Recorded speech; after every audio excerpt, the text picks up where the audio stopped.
प्रावधान या provision. Good evening and shalom to everybody.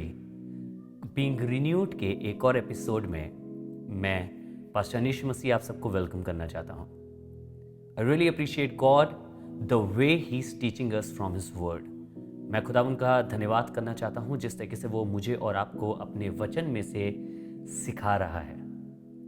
And we have learned a lot. इस सफर में, इस जर्नी में हम इजरायलियों के साथ साथ चल रहे हैं, जानने की कोशिश कर रहे हैं कि क्या क्या चीजें थीं, कैसे कैसे परमेश्वर ने उन्हें सिखाया और समझाया, और कैसे कैसे परमेश्वर ने अद्भुत काम उनके लिए दिखाए हैं, ताकि मैं और आप अपने जीवनों में ये गलतियां ना करें और इन लेंट डेज के सीजन में हम उन सारे कार्यों को कर सकें जिनको हमारे जीवन में होना जरूरी है, ताकि मैं और आप एक रिन्यूड जीवन जी सकें, एक नया मनुष्यत्व मेरे और आपके ऊपर आने वाला हो सके।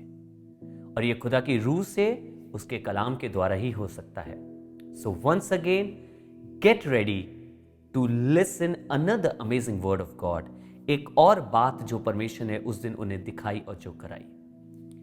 ये तो मुमकिन नहीं कि मैं और आप अपने जिंदगी के सफर में ये एक्सपेक्ट करें कि कुछ भी गलत नहीं होगा, या कभी भी मैं किसी कठिनाई से नहीं गुजरूंगा। It is a foolishness to think that we are never going to come across any kind of pain in a life or any kind of challenges. So as being a believers we need to get ready for this. मुझे और आपको इसके लिए तैयार रहना होता है। बहुत सी चीजें हमने अब तक कलाम में देखी हैं। There's one more thing that today God wants to tell us. I want to read a verse with you. आपके साथ खुदा के कलाम से ये वाला एक हिस्सा पढ़ना चाहूंगा जो मुझे और आपको बहुत आशीष देगा। हम निर्गमन के 15वें बाब में हैं। 15वें बाब उसकी 23 और 25वीं आयत को हम आज पढ़ेंगे। 23 या 22, 23 और से हम पढ़ेंगे 22, 23, 24, 25वीं आयत को। कुछ इस तरह लिखा है, तब मूसा इजरायलियों को लाल समुद्र से आगे ले गया और वे शूर नाम जंगल में आए, और जंगल में आते हुए 3 दिन तक पानी का सोता ना मिला। बहुत बड़े समुद्र को पार करके आए हैं। परमेश्वर ने पानी को डिवाइड करके दिखाया है, विभाजित करके दिखाया है। वहां से इनको सूखी जमीन पर पार लाके दिखाया है। खुदावन ने मिस्रियों को खत्म कर दिया। एक बड़ा जश्न हुआ, उसके बाद धन्यवादिता हुई है। But again things are getting tough. मेरे और आपके जीवन के लिए भी एक बहुत अच्छी शिक्षा है। हमें कई बार लगता है मौजों के बाद मेरी जिंदगी में अब कोई परेशानी नहीं होगी, जिंदगी बड़ी आसान होगी। कोई चीज अच्छी होने के बाद हमें लगता है कि कभी कुछ अब नेगेटिव नहीं आएगा। But we need to remember that we are in a journey of life. मैं और आप जिंदगी के एक सफर में हैं। यह सफर एक जैसा नहीं रहता है। जैसे सूर्य उदय होता है, सुबह होती है, दोपहर होती है, शाम होती है, तो वो धीरे धीरे करके वापस चला भी जाता है। हम एक दिन में ही दिन के अलग अलग पहरों को देखते हैं। ऐसे हमारी जिंदगियां भी किसी एक पहर की नहीं बनी है। मेरे और आपकी जिंदगियां भी अलग अलग पहरों की बनी हुई हैं, अलग अलग चीजों की बनी हुई है। Some time it is going to be very good, some time it is going to be just good, and some time it is going to be painful. कभी दर्द होगा, कभी आनंद होगा, और कभी बहुत बड़ा जश्न होगा। पर कुछ है जो उन सब चीजों के बावजूद भी बहुत खास होगा। इसे ध्यान से सुनिएगा। अब यहां पे मूसा उनको लेकर जब आगे बढ़ते हैं तो लिखा है, समुद्र के आगे ले गया और वे शूर नाम जंगल में आए, और जंगल में जाते हुए 3 दिन तक पानी का सोता नहीं मिला। Can you imagine, after crossing the Red Sea, लाल समुद्र विभाजित होने के बाद इन्हें पानी नहीं मिल रहा है। कहीं पे तो पानी बहुत ज्यादा था और कहीं पानी बिल्कुल नहीं है। No they are thirsty. लिखा है इन्हें पानी नहीं मिला। फिर मारा नाम एक स्थान पर पहुंचे, वहां का पानी खारा था। फिर ये मारा नाम एक स्थान में आए और वहां का पानी खारा था, उसे वे पी ना सके, इस कारण उस स्थान का नाम मारा पड़ा। एक पानी की जगह इन्हें दिखाई दी। आफ्टर 3 days, 3 दिन के बाद, प्यासे रहने के बाद, they were desperately in the need of water। इनको पानी चाहिए ही चाहिए था। एक उम्मीद दिखाई दी, एक जगह जल दिखाई दिया। आप सोच सकते हैं 3 दिन प्यासा रहने के बाद कैसा लगा होगा जब जल दिखाई दिया हो, कैसा लगा होगा जब सडनली इन्हें एक उम्मीद दिखाई दो कि अरे वाह, यहां पे पानी है, हम इसे पी सकते हैं। इनका रिएक्शन क्या हुआ होगा? पर लिखा है जब ये पानी के पास गए, and when they saw the water, somebody must have tested it, जब किसी ने चखा होगा, तो लिखा है पानी खारा था। पानी खारा था। और उसके बाद लिखा है ये मूसा पे बड़बड़ाने लगे, मूसा के ऊपर बड़बड़ाने लगे। कई बार हमें और आप भी अपनी जिंदगी में चल रहे हैं, हम बहुत अच्छे एक्सपेक्टेशन से चलते हैं। वी हैव सीन मिरेकल्स, हमने मौजज़े देखे हैं, हमने धन्यवादिता भी दी है, हमने जश्न भी मनाया है। But as we move forward in a life, we come across places just like this place Marah. जब हमें और आपको कुछ समझ नहीं आता है, हमें चीजें नहीं मिलती, हम प्यास के मारे मरने लगते हैं, और आशीष सामने भी होती है, ब्लेसिंग सामने भी होती है, तो भी हम उसे ले नहीं सकते क्योंकि वो खारा था, पानी खारा था। और लिखा है, उसका लिखा है, तब वे ये कहकर मूसा के विरुद्ध बकझक करने लगे कि हम क्या पिएं। तब मूसा ने यहोवा की दुहाई दी और यहोवा ने उसे एक पौधा बतला दिया, जिसे जब उसने पानी में डाला तब वह पानी मीठा हो गया। वहीं यहोवा ने उनके लिए एक विधि और नियम बनाया। आपको मालूम है क्या लिखा है? परमेश्वर के वचन में लिखा है कि मूसा के ऊपर बकबक करने लगे, मूसा के विरुद्ध बोलने लगे, just because they were not getting blessed. क्या मैंने और आपने कभी अपनी जिंदगी में एक्सपीरियंस किया है? When we don't get blessed, we sometime start grumbling on a pastors, on a leaders और इवन ऑन गॉड। हम परमेश्वर के ऊपर भी बकबक कई बार करने लगते हैं। परमेश्वर ने दिया क्या है, परमेश्वर ने हमें ब्लेस कहाँ किया है, हमारे पास क्या ही है, हम तो इतनी परेशानी से गुजर रहे हैं। But let me tell you, we forget all those things at that time that the Lord has done in past. उन सब चीज़ों को भूल जाते हैं जो खुदावन ने पास्ट में हमारे लिए करी है। हमें जो कुछ दिखता है वो अभी का दिखता है, हमें बस ये मालूम है कि नहीं, अभी हमें ये चीज़ नहीं मिल रही, and we desperately need it. हम खुदा बाप से मांगते नहीं हैं, हम खुदा बाप से प्रार्थना नहीं करते, हम अपने आप को परमेश्वर के आगे रखते नहीं हैं, और हमसे बकबक करने लगते हैं या हम विरुद्ध में बोलने लगते हैं। पर सुनिएगा, एक खास बात यहां से आपको बताना चाहता हूं। लिखा है जब मूसा ने परमेश्वर की दुहाई दी, तो क्या आपने बाइबल में कहीं यह पढ़ा कि ऐसा लिखा हो कि परमेश्वर ने उसी समय एक नया पेड़ बनाया हो, या उसी समय एक नई लकड़ी बनाई हो? क्योंकि इंग्लिश में वुड लिखा है, बिल्कुल नहीं लिखा है ऐसा नहीं लिखा है परमेश्वर ने उस समय कुछ रचा हो। आपको मालूम है क्या लिखा है? लिखा है and God showed Moses a tree. God showed Moses a tree. परमेश्वर ने मूसा को एक पेड़ दिखाया। इसका मतलब पेड़ वहीं पर था, और लिखा है जैसे ही मूसा ने उसको पानी में डाला, पूरा पानी मीठा हो गया और वो उसमें से पी पाए। ऐसा नहीं था कि प्रोविजन नहीं था, ऐसा नहीं था कि प्रावधान वहां पर नहीं था,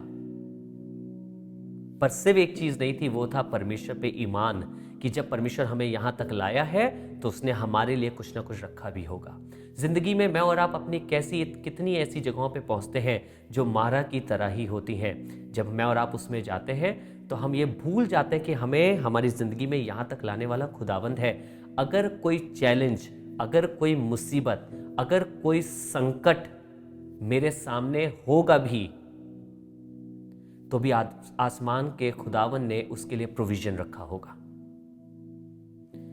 ये ऐसा नहीं था कि उसी समय परमेश्वर ने दिया, ये ऐसा था कि अगर कहीं पे पानी खारा है तो प्रोविजन भी वहां पर है। मुझे और आपको ये बात समझनी होगी खुदा के लोगों, कि हमारी हर समस्या के लिए, हमारी हर परेशानी के लिए, हमारी हर दिक्कत के लिए God has already made a provision. खुदा बाप ने पहले से प्रावधान बना के रखा है। आप बड़े चैलेंजेस से होके जा रहे हैं, परमेश्वर ने प्रावधान बनाया है। आप बड़ी गरीबी से होके जा रहे हैं, परमेश्वर ने आपके लिए प्रावधान बनाया है। आप बड़ी दिक्कत से होके जा रहे हैं, परमेश्वर ने आपके लिए प्रावधान बनाया है। क्योंकि आपको मतलब बाइबल कहती है, जो कल्पनाएं मैंने तुम्हारे लिए करी है उनको मैं जानता हूं। The plans that I have made for you, I know them. खुदा बाप ने सब चीजों को प्लान किया। आपको क्या लगता है कि मारा में लाकर प्रोविजन नहीं होगा? आपको लगता है मारा जैसे स्थान में खुदा बाप ने नहीं सोचा होगा कि उसके लोग आ रहे होंगे और उन्हें वहां पे प्रोविजन की जरूरत होगी, वहां पे उन्हें प्यास लगेगी तो उनके लिए पानी की जरूरत होगी? But we forget to notice and to see the provision of God।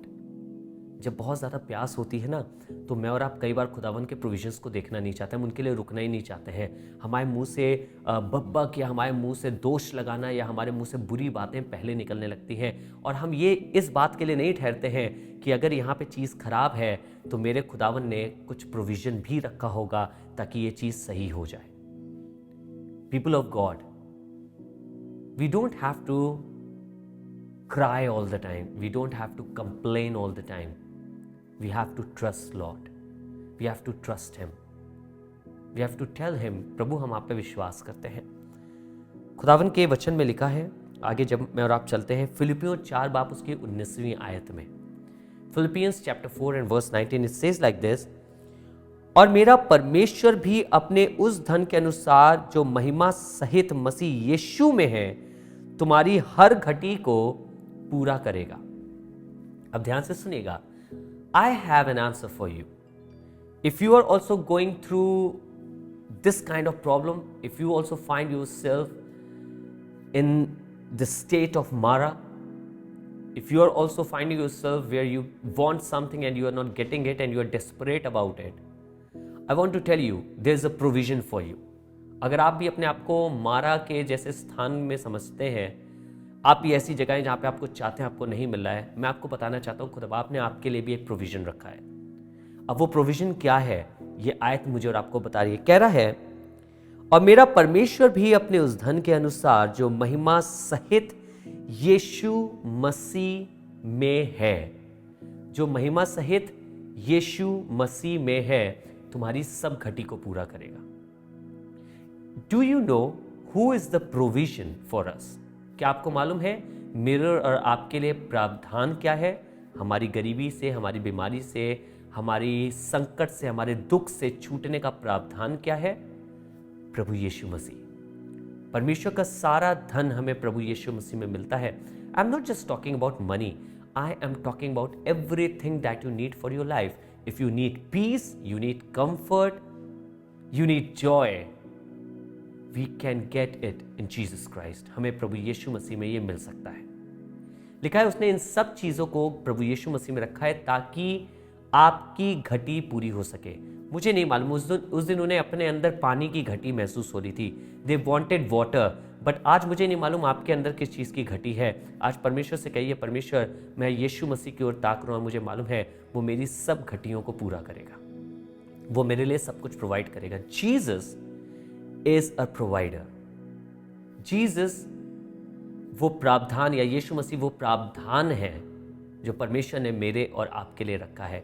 इसको नज़रअंदाज मत करिए, ये मेरे और आपकी सब ज़रूरतों को पूरा करता है। इस पर विश्वास करिए, इस पर ट्रस्ट करिए और यीशु मसीह आपके लिए सब कुछ पूरा करेंगे। पहला राजा उसका 17 बाब उसकी 13 से 16वीं आयत में कुछ लिखा है। First king chapter 17 verse 13 to 16 लिखा है, एलिया ने उससे कहा, मत डर, जाकर अपनी बात के अनुसार कर। एक विधवा का जिक्र है यहां पर। इसके देश में अकाल पड़ा है, इसके पास खाने को कुछ नहीं बचा है। बाइबल कुछ इस तरीके से इसका चित्रण देती है कि ये लकड़ियां बटोर रही थी। इसके बाद इसने एलिया से बात करते समय इस बात का खुलासा किया कि लकड़ियां बटोरते समय इसके दिमाग में एक ख्यालात था कि ये आखिरी रोटी है जो हम खाने जा रहे हैं। इसके पास एक छोटा बेटा है। इसने कहा था और ये सोचा था कि हम इससे खाएंगे और उसके बाद हम दोनों मर जाएंगे। क्योंकि आगे कोई उम्मीद नजर नहीं आ रही थी, आगे कोई रास्ता नजर नहीं आ रहा था। रोटी की आवश्यकता थी, पानी की आवश्यकता थी, पर कुछ नहीं था। पर उस समय खुदावन का एक दास आके कहता है और इस औरत से कहता है, सारपत की विधवा से कहता है और कहता है, जा, जो तेरे पास मटके में थोड़ा सा मैदा और कुप्पी में थोड़ा सा तेल है, उसकी एक रोटी बना के मेरे पास ले आ। ये बोलती भी है कि हमारे पास उतना ही है, हमने तो ये प्लान किया कि हम खाएंगे और उसके बाद मैं और मेरा बेटा मर जाएंगे, because we know that we don't have anything. But you know what, उसने कहा, तू जा और मेरी बात के अनुसार कर और फिर तुम भी खा लेना। फिर उसने कहा, आसमान के खुदावन ने मुझसे ये कहा है कि जब तक ये अकाल रहेगा, ना तो तेरे मटके का मैदा खत्म होगा और ना तेरी कुप्पी का तेल खत्म होगा। आपको क्या लगता है, कोई प्रोविजन नहीं है? अकाल में क्या कोई प्रोविजन नहीं है? मुश्किल में क्या कोई प्रोविजन नहीं है? आपको लग रहा है आपकी परिस्थिति बिल्कुल इसकी तरह बन गई है, इस विधवा की तरह हो गई है, जब आगे कुछ उम्मीद दिखाई नहीं दे रही? Do you think that there is no provision? I want to tell you something, people of God, there is provision. God has already made a provision for you. खुदा आपने पहले से ही आपके लिए प्रोविजन बना के रखा है। उस प्रोविजन का नाम प्रभु यीशु मसीह है। एक आखिरी आयत और फिर हम खत्म करेंगे। भजन संहिता 30:11 इस तरीके से कहती है, तूने मेरे विलाप को नृत्य में बदल दिया है। खुदा का खादिम कह रहा है कि yes, I was full of pain, yes, I was full of sorrow, but Lord you have turned my mourning into dancing. प्रभु, तूने मेरे विलाप को नृत्य में बदल दिया है अपने प्रोविजन के द्वारा। मेरी हर सिचुएशन में तूने अपने प्रोविजन को रखा है। मेरी हर परिस्थिति में आपने अपने प्रोविजन को ठहरा के रखा है। खुदा के लोगों, मैं भी आपसे कहना चाहता हूँ, डजंट मैटर आप किस चीज़ से होके जा रहे हो, खुदा आपने आपके लिए प्रोविजन रखा है। कहीं और नहीं, लेकिन यीशु की तरफ देखते रहिए, यीशु मसीह की तरफ ताकते रहिए। हमारी और आपकी ज़िंदगियाँ अगर कहीं रिन्यूड हो सकती हैं, अगर हमारे और आपका मनुष्यत्व नया हो सकता है, तो वो खुदावन पे ईमान रखने के कारण ही हो सकता है, उस पर विश्वास करने के कारण ही हो सकता है। तो आइए क्यों ना हम उसकी ओर देखें और उससे कहें, खुदा बाप, मैं तेरे प्रोविजन पर विश्वास करता हूँ। Let us pray. पिता परमेश्वर, मैं धन्यवाद करता हूँ, आपने हमें किसी भी समय छोड़ा नहीं है। आपने हमेशा हमें थाम के रखा है और हमारी हर ज़रूरत के लिए आपने हमें पर्याप्त दिया है। धन्यवाद प्रभु, हमारी ज़िंदगी के लिए तूने यीशु मसीह को दिया है और वो हमारे लिए प्रावधान है। हमारी हर मुसीबत, हमारे हर दुख में, हमारी हर ज़रूरत में, हमारे जीवन के लिए, हमारे उद्धार के लिए प्रभु यीशु मसीह प्रावधान है। प्रभु, आज चाहते हैं अपनी मुश्किल में, अपनी परेशानियों में हम यीशु की ओर देख सकें, उसकी ओर ताक सकें और तेरे नाम की महिमा कर सकें। प्रभु यीशु के नाम से पिता परमेश्वर धन्यवाद के साथ मांगते हैं, आमीन। God bless you. परमेश्वर आप सबको बड़ी आशीष दे।